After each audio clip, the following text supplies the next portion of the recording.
Hello everyone, कैसे हैं आप सब। एक बार पुनः नए वीडियो पर स्वागत है। और 11th फिजिक्स का आंसर शीट यहां पर मिला सकते हैं जिन बच्चों का सेट डी हो। सेट डी यहां पर मैं आपको दे रहा हूं।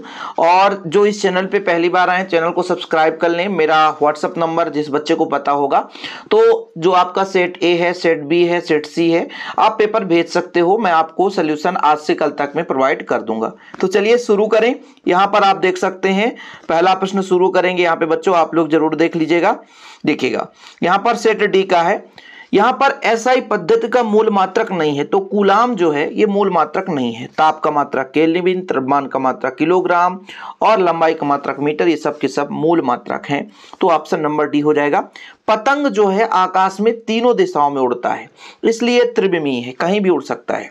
अब एफ में आई है और डी में जे है, जेब है।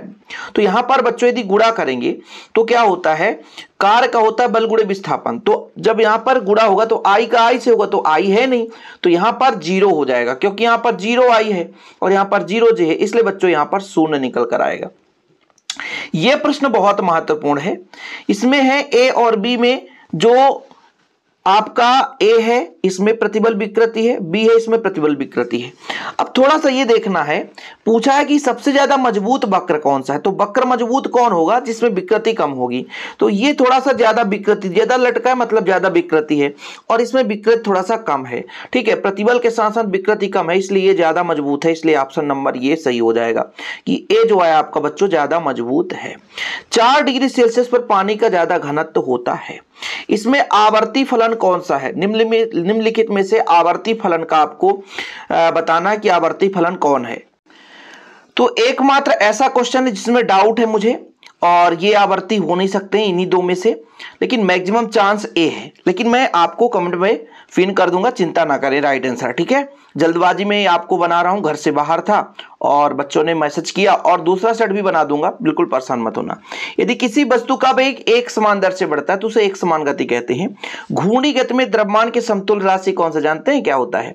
घूर्णी गति में जो जड़त्व है बच्चों वो एकदम समतुल्य राशि होता है। घूर्णी गति में द्रव्यमान के समतुल्य जो होता है जड़त्व। तो इसका राइट आंसर थोड़ा सा जड़त्व आघूर्ण होगा मेरे हिसाब से। तो इसका राइट आंसर समतुल्य राशि जड़त्व नहीं बल्कि जड़त्व आघूर्ण। ठीक है, क्षमा प्रार्थी बच्चों, कुछ प्रश्न क्या होता है जल्दबाजी में, तो इसका जड़त्व आघूर्ण होगा। ठीक है, जड़त्व बोला था ना, जड़त्व आघूर्ण याद रखना। ग्रहों की गति संबंधित क्षेत्रफल का नियम किस संरक्षण पर आधारित है? कोणीय संवेग संरक्षण पर आधारित है। एक टार दाब का मान कितना होता है? यहां पर आपको बता दूं कि 133.32 पास्कल। द्विपरमाणु गैस की स्वतंत्रता की कोटि कितना होता है? 5 होता है। ध्वनि तरंगे निर्वात में गमन नहीं कर सकती, निर्वात में गमन नहीं करती। सही जोड़ी बनाना है। त्वरण में सेकेंड स्क्वायर, कोणीय विस्थापन में ये हो जाएगा जूल सेकेंड, यहाँ पर कोणीय संवेग, इलेक्ट्रॉन वोल्ट का मान ये हो जाएगा, जड़त्व आघूर्ण आवृत्ति का ये हो जाएगा, और आपका जड़त्व आघूर्ण बच्चों ये mr स्क्वायर हो जाएगा। राइट, चलिए आगे चलते हैं। एक वाक्य में उत्तर फटाफट बताओ। अब इसमें तो आप लोग समझदार हो, परिभाषा वगैरह मुझे बताने की जरूरत है, आप लोगों को पता है, फिर भी थोड़ा सा मैं बोल दूंगा। ठीक, चलिए। एक पिंड अचर चाल से गतिमान है तो उसकी गति कब त्वरित होगी? जब वृत्तीय मार्ग पर गति करेगा। साइकिल में पहिए के स्पोक क्यों लगाए जाते हैं? क्या कारण है? पहिए में स्पोक लगाने से क्या होता है, अधिकांश भाग, जैसे ये पहिया है इसमें स्पोक लगा देते हैं तो अधिकांश भाग जो है यहाँ पर द्रव्यमान केंद्र हो जाता है और इसका आघूर्ण अधिक हो जाता है, जड़त्व आघूर्ण अधिक हो जाता है, इस कारण से लगाया जाता है। प्रत्यास्था की सीमा की परिभाषा किससे नहीं बनेगा? मतलब विरूपक बल के परिमाण की वह सीमा जिससे कम बल लगाने पर प्रत्यास्था गुण बना रहता है या अधिक बल लगाने पर प्रत्यास्था गुण समाप्त हो जाता है, तो प्रत्यास्था की सीमा कहलाती है।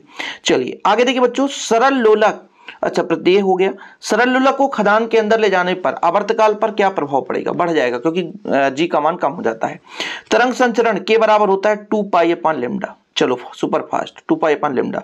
इसके बाद सत्य असत्य में देखो बच्चों, धनात्मक त्वरण मंदन होता है, बिल्कुल असत्य है। ऋणात्मक त्वरण कार्य अदिश राशि, बिल्कुल सत्य है। किसी निकाय का सदैव निकाय की सीमा नहीं, जैसे वृत्ति है ना बच्चों, उसके निकाय के अंदर बाहर भी हो सकता है, इसलिए आपका गलत है। दो समतापी वक्र एक दूसरे प्रतिच्छेद कर सकते हैं, बिल्कुल गलत है, नहीं कर सकते, और ये आपका सत्य है। तो ये आपका सत्य सत्य हो गया। बाकी जो अदर स्टेट के बच्चे होंगे इसको मैं टेलीग्राम में शेयर कर दूंगा, डिस्क्रिप्शन पे लिंक मिल जाएगा। तो फिलहाल अभी के लिए इतना ही। क्वेश्चन आप देख सकते हैं, बिल्कुल बढ़िया क्वेश्चन आया था, कोई इतना भी ज़्यादा टफ नहीं था, मतलब मीडियम था। जो बच्चा थोड़ा बहुत पढ़ के गया होगा तो क्लियर है, या बराबर है, कितना आसानी वाले प्रश्न हैं। ठीक, देख लो टेलीग्राम में भी पेपर मिल जाएगा जो अदर स्टेट के बच्चे भी लेना चाहते हैं। जय हिंद, वंदे मातरम।